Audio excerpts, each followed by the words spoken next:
مولوی سے سوال کیا ہوا کہ پشتو زبان میں، بولو زور سے، کون سی زبان میں؟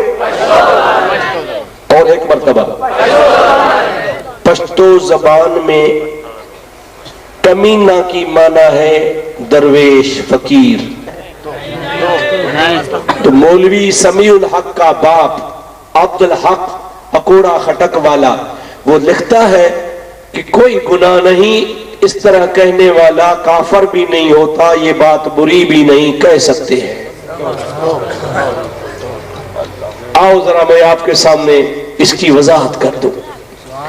دیکھیے، چلو ہم ایک منٹ کے لیے مانتے ہیں کہ بھئی پشتو زبان میں یہ لفظ سادہ، فقیر، درویش کی معنی میں آتا ہے، لیکن پشتو کے علاوہ ہر زبان میں یہ لفظ گالی ہے۔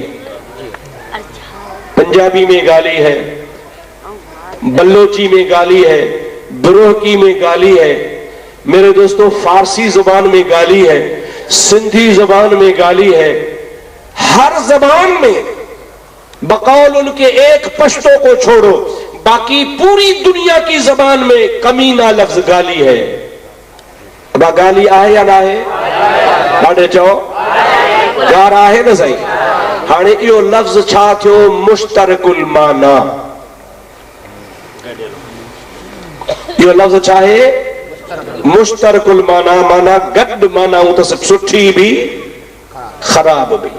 انہی لفظ جو معنی اچھان بابا چاہو سٹھی بھی، ڈاڑے چاہو سٹھی بھی، معنی یہ لفظ ہکڑی بولی میں سٹھوا، ہکڑی بولی میں خراب۔ اللہ تعالیٰ فرمائے تو یا ایوہ الذین آمنوا لا تقولوا رائنا وقولوا انظرنا۔ مدینہ پاک جے اندر یہودن جی بولی میں ایکڑو لفظ ہو جاؤ کو چوندہ ہا رائنا، وری مسلمان بھی چوندہ ہا رائنا، مسلمان چوندہ ہا رائنا یا رسول اللہ، او اللہ جا رسول اساں جی رعایت کیو، اساں دے توجہ فرمایو، اساں جی گال بدھو، اساں دے منہ مبارک کیو، یہ چے واسے ہیڈے